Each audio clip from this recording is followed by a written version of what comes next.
Então, Moisés, ele com 80 anos, às vezes a gente vê ele nos desenhos, é muito raramente você vê um livro um livro infantil sobre Moisés. Você que já trabalhou com criança mesmo, na igreja, trabalha até hoje também, livros infantis com Moisés sendo pintado, desenhado enquanto velho. Eu raramente vejo, sempre que eu vejo um desenho, alguma coisa do Moisés está bem novinho. Tá bem novinho, tá com uma roupa bacana, tá bem parecendo desenhado como alguém de 40 anos, no máximo. No assim, máximo. 40 para 50 no máximo. Entendeu? Só que ele já tinha, quando ele vai falar com o faraó, confrontar junto de seu irmão, 80 anos. Então a gente tem que imaginar um senhor. Senhor. Já, então, quando. Por isso que eu sou extremamente. Eu fico muito também. Acho que já tô pulando etapa aí. Eu fico muito também, assim, meio. Apreensivo quando alguém fala que Moisés era gago. Não acho que a gente tenha que ir tão além assim, porque a Bíblia fala que ele era pesado de lábios, de boca, de palavra. Só que isso daí pode ter infinitos significados, entendeu? E um dos grandes que a gente tem que levar em consideração é que ele tinha 80 anos. Entendeu? Tá certo que o seu irmão era mais velho ainda, entendeu? Só que ele tinha 80 anos. Teve uma das traduções que eu li esses tempos atrás que fala exatamente isso, que ele cita que ele tinha dificuldade ao falar. Não dificuldade na questão de sempre teve. Sim, sim. Dificuldade provavelmente por conta da idade avançada, já talvez por conta da 40 anos no Egito. 40 anos agora vivendo com outro povo, porque esse povo agora que ele vive, a família de Jetro, já não é mais nem egípcia e nem hebreia. Já é uma nova família, já é uma nova, já é um povo novo, é um povo diferente. Ele saiu desse contexto. O povo hebreu ficou para trás, o povo egípcio ficou para trás. Sim. Então ali ele está em um outro contexto. Então ali pode ser uma questão linguística mesmo. Por quê? Porque Arão estava lá dentro, dentro do Egito, falando, ouvindo, se movendo todo dia. A gente passa algum tempo sem conversar com um jovem. Um jovem, você passa um tempo sem conversar com um jovem, daí você vai falar alguma coisa. Isso acontece muito com a gente que estamos chegando numa idade assim, um ciclo de completude na nossa vida. Sim, né? Exatamente. Os 40, daí o que acontece? Mudou. Sim. Mudou. Daí você chega, você vai falar alguma coisa, nossa, Sorocaba mesmo, tem muita gíria, tem muita. Aí você vai falar alguma coisa, os jovens de hoje olham para você e falam, meu Deus, você que trabalha em escola, meu Deus do céu, o mundo girou. Então talvez essa dificuldade ao falar já não seria talvez um. Então, mudou. Tô 40 anos fora de lá, como é que eu vou chegar e falar? Todo mundo que diz coisas que não está escrito na Bíblia, uma coisa é você comentar e conversar e tal, outra coisa numa pregação, você afirmar alguma coisa, então, porque Moisés era gago e tal. Cara, eu percebo que poderia ser, por exemplo, Moisés, quando ele foi, então, defender aquele hebreu que estava sendo ali ferido pelo egípcio, ele não parou muito para conversar. Ele chegou e matou o egípcio. Entendeu? Poderia ser também a questão mesmo de ele não ser muito de dialogar. Entendeu? Então, não tem assim, muita conversa, né? Não tem muita conversa, mas então pode ser diversas coisas. Então, o que a gente não sabe, a gente não afirma o ideal sobre as escrituras, né? Mas aí então, aí chega nesse período de 80 anos e a gente entra já na fase em que ele já foi então chamado ali na sarça ardente, né? Deus já revelou o seu nome, de certa forma, né? Um dos nomes de Deus. A gente sabe que na Bíblia tem vários nomes de Deus, mas o Eu Sou é o que os hebreus eles realmente entenderam, que no Êxodo, por ser um livro, esse é o nome de Deus. É o auge, isso é o auge da revelação ali do caráter de Deus. Então esse nome é depois também o mais repetido no decorrer da Bíblia. Eu acho muito legal, eu até coloquei aqui que lá em Hebreus 13:8 diz assim: Jesus Cristo é o mesmo ontem, hoje e eternamente. Por que eu coloquei isso? Por conta dos paralelos que a gente está fazendo. Sim. Porque o eu sou o que sou, tá aqui. Tá aqui, o Deus Todo-Poderoso está aqui. E tá lá também. O eu sou não muda. O eu sou tá aí continuamente agindo. E isso é fantástico. E esse paralelo de Jesus com Moisés eu achei muito legal mesmo. E nós estamos no capítulo 3 ainda. Já temos 1 hora e pouco de vídeo. Tá uma benção mesmo.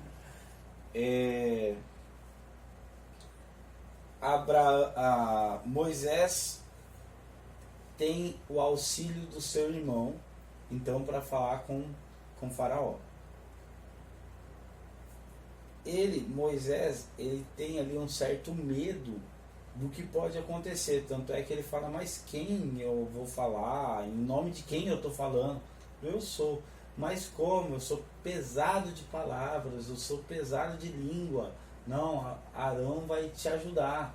Arão vai estar junto com você, ele está vindo já ao seu encontro e ele vai ir com você.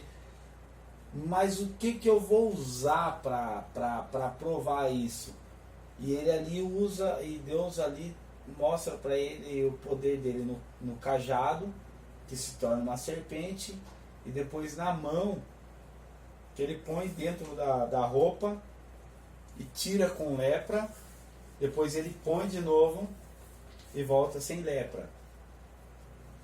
E ali Deus mostra várias coisas, ali tem, já ouvi vários significados sobre isso, não vamos entrar porque daria mais 1 hora só para explicar isso aí. Sim. E é muita coisa boa, porque é muita coisa boa mesmo, e as pessoas vão ler o livro, né? Eles têm que ler, que ler, né? Mas então Moisés vai lá, pega Arão, vai até Faraó, e ali ele começa a ter uma conversa com o Faraó. A conversa: Deus me mandou vir aqui. Por quê? Porque eu vou libertar o povo de Deus dessa escravidão de 400 anos. A Bíblia especifica 430 anos. Mas nós vamos ficar com 400 anos. Esses 30 anos nós vamos deixar porque fica entre existe um delay de tempo de caminhada aí, não sabe se a saída do pessoal do Egito, quanto tempo demorou essa conversa de Moisés com o Faraó, porque para nós aqui está em um capítulo ou 2 aqui, então é rapidinho. Para nós é rapidinho, mas essa conversa é a conversa, né? Esses 430 anos, um acréscimo aí de 30, a gente pode entender diversas formas. Uma delas é que a libertação do povo do Egito, ela começa, de certa forma, conforme Moisés vai sendo chamado ali, certo? Então, eles podem ter ficado até realmente além dos 400, mais 30 anos, mas a libertação já estava em processo. Já estava em processo. Por isso eu falo que quando Moisés mata o egípcio, começa. Sim, exatamente. Ativa o reloginho, fala assim: ó, tá dando tempo, você vai ter que tirar esse povo daqui. Você vai pro deserto, mas volta logo porque o relógio já tá Já tá rolando aí. Sim. Porque é bem legal isso. E entendendo isso, uma coisa que você disse que é fantástico, que a dinastia não, o tempo de reinado do faraó, o tempo de mandato ali, de ordenado do faraó, não sei nem como que fala isso, mas o tempo que ele ficava ali no poder vai mudando. E nesses 80 anos muda. E provavelmente nessa época que Moisés chega ali para falar com o faraó, que Deus mandou ele libertar o povo, esse faraó tenha sido o filho do faraó anterior que cresceu com Moisés quando criança, que cresceu junto com ele. Por isso essa primeira proximidade, essa primeira facilidade de contato, que ele até acha que Moisés está voltando. Ele até recebe bem Moisés. Sim. À primeira vista ele recebe bem. Ele recebe bem Moisés. Ele acha que Moisés está voltando. Até que começa todo o processo. E daí eu queria que você falasse já desse processo de aproximação e já da primeira praga, e já vai as pragas tudo aí. Então, é importante frisar que quando Moisés chega para conversar de início com o faraó, há ali uma certa... Alguns podem dizer também que não foi falado toda a verdade, ou alguma coisa assim, que a Bíblia tem essas coisas. Às vezes, os crentes, eles falam algumas meias verdades ali, que a gente pode falar, nossa, mas Deus aprovou isso e tal, mas a gente talvez, na nossa compreensão, a gente não consiga avaliar a leitura de uma forma adequada, mas a gente precisa se dedicar... Fica a dica aí, ó. Orar para que o Espírito Santo nos mostre realmente de forma a gente não se escandalizar com algumas coisas. Mas Moisés, de início, ele não é totalmente aberto da intenção da libertação. Ele fala que o povo precisa sair para oferecer sacrifício e culto ali. E voltar. Então, assim, alguns podem chamar de mentira, fica a cargo seu na hora da sua leitura avaliar isso, mas ele levantando essa mentira, ou essa meia verdade, ou sei lá o quê, que eu acho que toda meia verdade é uma mentira também, não importa, você percebe que isso só fez com que intensificasse mais. É claro que boa parte depois do que vai se intensificar da perseguição vem porque Deus endureceu o coração de Faraó mesmo, claro.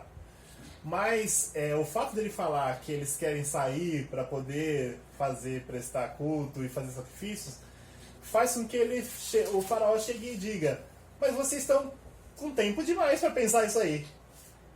Vocês estão com muito tempo livre. Vocês estão ociosos demais. Vocês estão ociosos demais. Então faz o seguinte, gente, bota mais serviço para esse povo aí. Antes vocês só montavam os tijolos, a palha o meu povo trazia. Agora vocês vão também buscar a palha. Vão caçar a palha aí, onde exatamente. tiver um mato, sei lá o que vocês vão pegar aí para ter esse tijolo aí. Então, essa é uma forma da gente começar a comentar essa aproximação. Porque se aproximou, como sempre, às vezes a gente vai fazer alguma coisa que Deus nos diz para fazer, e a gente começa meio desajeitado, meio pisando na bola ali, né? E buscando atalhos. Só que, na verdade, o atalho ali só gerou mais problemas, entendeu? Então, aí foi se intensificando mais. Embora Moisés tivesse um certo nível de aproximação, isso não amoleceu e não ajudou no convencimento, ou seja, quando você for falar com alguém sobre o Evangelho, por exemplo, não ache que você ser amigo da pessoa, você ser próximo, ser íntimo e tal, vai ajudar no convencimento de que a pessoa creia no Evangelho. Porque não é isso. Não é isso que faz com que a pessoa creia. Se o seu marido se propor a crer no Evangelho só porque você, a esposa dele, falou, Isso é errado, porque ele não creu de verdade. Ele está indo na igreja só porque você insistiu, porque você falou assim, se você não for para a igreja, a gente vai se separar, ou etc. Esse tipo de conversão não é uma conversão verdadeira. Entendeu? E da mesma forma, quando você força seu filho, sua filha a ir para a igreja, porque eles são seus filhos, se eles não forem, você vai chorar, você vai morrer de tristeza. Não é por esse tipo de convencimento que alguém tem o coração modificado e quebrantado e convencido no Evangelho. E o que aconteceu ali é que não teve mesmo, Moisés não tinha nenhuma forma de convencer, nenhuma forma carnal de convencer aquele homem. O que resultou em as maravilhas que Deus tinha falado que ia fazer lá na sarça, que elas fossem o único meio, a única forma mesmo de que as pessoas entendessem o poderio do Deus de Israel, e também entendessem que os seus deuses não poderiam protegê-los da forte mão do Deus de Israel. Que a liberdade, a libertação seria inevitável. Era inevitável. Era inevitável, e foi inevitável, né? E aqui, Jeff, eu vou aproveitar aqui para a gente deixar um para casa para quem escutar esse vídeo que vai fazer a leitura. Aqui nós vamos entrar nas 10 pragas. As 10 pragas, cada praga aqui, ela é correspondente a um deus egípcio. Você olhando a praga aqui, é como se Deus falasse: eu vou ferir vocês naquilo que vocês acreditam, naquilo que os egípcios acreditavam. E então, nós temos a primeira praga aqui da água que se torna sangue, as rãs, a segunda praga, a terceira os piolhos, a quarta as moscas, a quinta os animais, as pestes dos animais, a sexta as úlceras nas pessoas, a sétima a chuva de pedras, a oitava os gafanhotos. Você vê que eu desenhei tudo aqui. Tem até os gafanhotos. Tem até o gafanhoto desenhado aqui. A nona as trevas, e a décima a morte dos primogênitos. Todas essas pragas têm um paralelo ou um deus similar egípcio. Nós não vamos falar dessas pragas. Nós vamos soltar o vídeo, vocês vão ler, e fica para vocês essa curiosidade de estudar isso. Fazer esse para casa aí, pegar um livro. Hoje em dia você pega aí, põe no Google aí, veja aí quais são esses paralelos, quais são esses deuses egípcios que o nosso Deus esmagou junto com o coração de Faraó. Né? Porque a confiança dele estava que os deuses dele iam fazer, e Deus veio quebrando um por um. Sim. Até um momento que não teve como, teve que libertar o povo. E acho que só para que vocês, na hora da leitura, consigam também fazer uma reflexão bacana, lembrem-se da praga, uma delas que é a praga das feridas, certo? Pelo corpo dos egípcios. Reflitam e comparem com a história de Jó. Tá? Jó, ele teve feridas em todo o seu corpo, não deixou de ser fiel a Deus. Comparação, olha os paralelos. Os magos de Faraó, seu conselho ali, esteve próximo do Faraó em diversas pragas, aconselhando e até copiando com uma magia demoníaca, certo? Ou alguma espécie disso, as pragas, de alguma forma.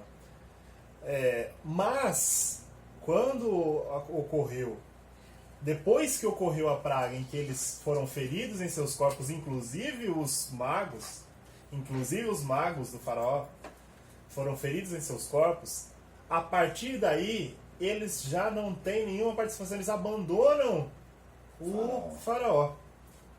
Deixa na mão. Abandonam o seu senhor, deixam na mão. Então, gravem isso, olhem esse paralelo, tá? E vejam em que situação também nós nos enquadramos. Certo? Aí, hein? Meu Deus, hein? Isso é forte, hein? Até que ponto nós vamos servir o nosso Senhor? Até que ponto? E agora nós vamos falar agora da instituição da Páscoa. Coelhinho da Páscoa, né? Não é? Claro, chocolate. Chocolate, coelhinho da Páscoa. Não é? Não é? Sei, né? Vamos falar sobre a Páscoa aqui. Na 10ª praga acontece a instituição da Páscoa, né? Pode falar sobre como então, se deu essa Páscoa, ou na verdade o que seria na verdade mesmo esses elementos da Páscoa e o que significavam esses elementos para nós hoje aqui, porque é muito importante que a gente entenda isso, para que a gente realmente não faça nas nossas igrejas uma distribuição de ovos de Páscoa, ovos de chocolate. Não que seja proibido, gente. Se alguém está entregando lá na sua igreja, meu Deus, não é pecado. Não é pecado, não. Ninguém vai morrer e se ir para o inferno por causa disso, não. Mas nós temos que entender qual é a verdadeira razão da Páscoa, o verdadeiro significado dessa Páscoa, para nós fazermos o link sim, com a Páscoa verdadeira, que não tem nada a ver com o coelhinho. Primeira coisa é que a Páscoa é uma festa, tá?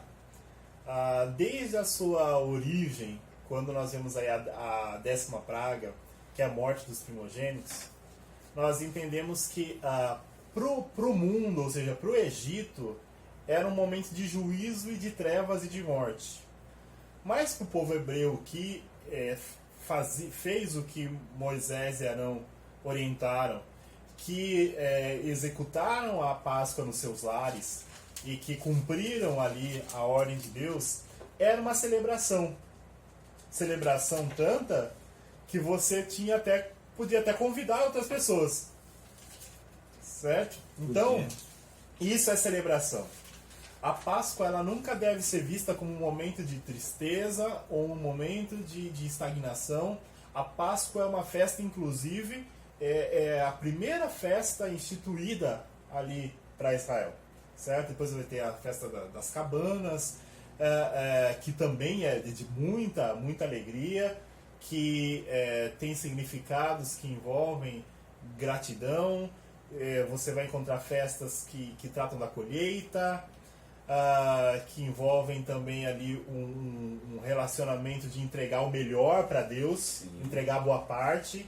Só que a Páscoa, então, ela vem como um lembrete da libertação, sim, que nós já temos falado durante esse vídeo, mas a Páscoa é um lembrete firme e vivo do quanto nós somos libertos e da aliança que Deus faz conosco, mesmo que nós não cumpramos com a nossa parte. Mesmo na nossa falha. Mesmo na nossa falha. É importante frisar também o nome, Páscoa, que vem de Pessah, né, que já é uma palavra hebraica, que ela traz aquele significado de passar por cima. Tá? Já vi pessoas pregando errado, dizendo que esse passar por cima tem a ver com o mar vermelho. Não. Que o passar pelo mar, passar pelo deserto, não é. É porque a morte viria, Deus, certo? Com sua mão de juízo, passaria pelo Egito com a morte dos primogênitos, tanto de seres humanos como dos animais. E o que nos livra É o sangue do É cordeiro. o sangue do cordeiro que nos livra da morte. E então Deus passaria por cima das casas, certo? Isso que é o passar por cima do significado da palavra Páscoa. E quando visse então o sangue nos umbrais das portas, quando visse ali que aquela família ou aquele lar havia cumprido os preceitos e as ordenanças da Páscoa, então a morte não entraria naquela casa. A morte simplesmente passaria. Certo? Vários atos faziam parte da Páscoa. Primeiro, então, um cordeiro, que deveria ser macho, o cordeiro, também sem marcas, sem defeitos, deveria então servir de alimento para aquela família, ou para aquele grupo de pessoas que compunham aquele lar. E esse cordeiro tinha que ser churrasco mesmo. Tinha que ser assado inteiro. Exatamente. Assado. Tá? Não era frito nem Não, era cozido. assado. E era importante que também não se quebrassem os ossos desse cordeiro. Os ossos não deveriam ser quebrados. Então esse cordeiro seria servido junto com a família, até se tivesse ali pessoas que eram agregadas à família, serviriam juntos, e você poderia convidar pessoas para estar ali celebrando e comendo junto com você por um grande motivo, porque não poderia sobrar nada daquele cordeiro. Se sua família fosse pequena, chamava outra família para juntar e não deixar sobrar nada daquele cordeiro. Exatamente. E é interessante que não se limitou. Olha o que a gente vai falar agora. Não se limitou, a ordem não era assim: chamem só os hebreus para participar. Não. Se você via que realmente a mesa era farta, você poderia chamar mais pessoas para participar. Os egípcios poderiam participar, não teria nenhuma limitação étnica. Eu creio que nessas pessoas que participaram da Páscoa, que passaram e saíram, tinham muitos egípcios. Tanto é que lá na frente, lá no capítulo 33, se eu não me engano, Deus fala: agora sim eu vou tirar do meio de vocês os Zebuseus, todos os Zeus que tá lá. Ele fala que tira todos os Zeus que tá lá. E esse povo tá andando com eles desde aqui, ó. Sim. Desde aqui, desde essa Páscoa que eles estão comendo junto, passaram o sanguinho nos umbrais lá para que a morte não passasse, não matasse seus primogênitos, e saíram juntos. Por quê? Porque eles creram. Eles creram. Eles creram. Então, na verdade, a mesa do Senhor, ela nunca deve ser limitada. É claro que a gente entende que tem algumas regras. Enquanto tem algumas regras, lá em 1 Coríntios 11, Paulo descreve isso, só que, dadas aquelas regras todas, não há limite para a mesa de Deus, porque a mesa é dele, não nossa. Sim, olha que bem. Certo? Então, o que acontece? Por isso que se eu chego em uma igreja, eu sou de uma determinada denominação, e eu chego visitando a sua igreja, sua que está assistindo, vocês não precisam limitar a minha participação na ceia, certo? Porque nós somos do mesmo corpo. E etnicamente, para os judeus, seria um grande passo permitir que os gentios participassem. Então, os egípcios, eles eram gentios dentro daquela realidade ali dos hebreus escravizados. Então, ali a graça de Deus já vai se manifestando frente aos gentios, e nós vamos ver isso mais claramente quando o povo já saiu, já está lá na frente, e Raabe, ela tem ali então uma participação, se aproxima do povo de Deus a partir da fé. Então a fé, ela vai aproximando pessoas de Deus e do povo de Deus. Mesmo que essa pessoa não seja de início dessa cultura e dessa crença. Mas, voltando para a Páscoa, então essas pessoas se serviam, mas o sangue desse cordeiro deveria ser aspergido, passado nos umbrais das portas. E aí entra no que eu estava mencionando sobre João Batista, que quando João vê Jesus, ele se manifesta com o seguinte comentário: eis o Cordeiro de Deus que tira o pecado do mundo. Certo? Então, o Jesus é o Cordeiro de Deus que tira o pecado do mundo. Esse Cordeiro celebrado e que alimentava as pessoas na Páscoa judaica, na Páscoa ali dentro do Egito, e que depois foi sendo repetido anualmente na cultura judaica, esse cordeiro sempre apontava para o cordeiro verdadeiro, que foi morto desde antes da fundação do mundo. A Bíblia nos diz que esse cordeiro foi morto desde antes da fundação do mundo, e que seria o Jesus imolado na cruz, cujo sangue purifica de todo pecado.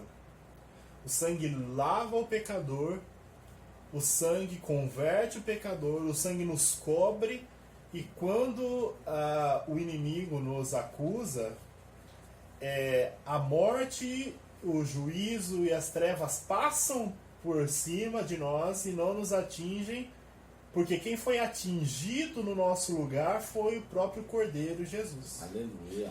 Então nós somos livres da morte, assim como no Egito os hebreus foram livres da morte.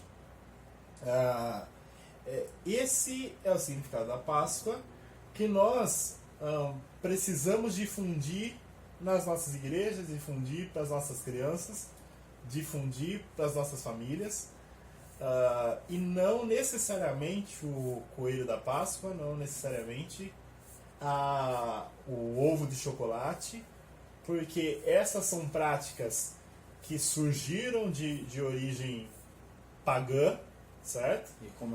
E comercial. Então, é claro que muitas das coisas que nós fazemos hoje, surgiram de origem pagã, certo? Muitas coisas que vocês praticam na rotina, que eu pratico na rotina, que surgiram de origem pagã, e muitos instrumentos que nós tocamos, que surgiram da origem pagã, muitos ritmos de música que nós ouvimos, certo? Que surgiram de origem pagã também.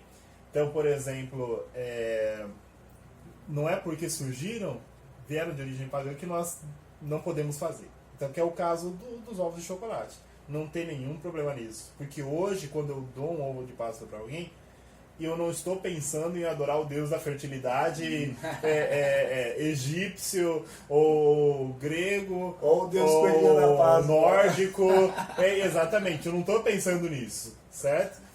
Virou uma cultura mesmo ocidental você presentear. Mas a verdadeira Páscoa é fundamentada no Cordeiro.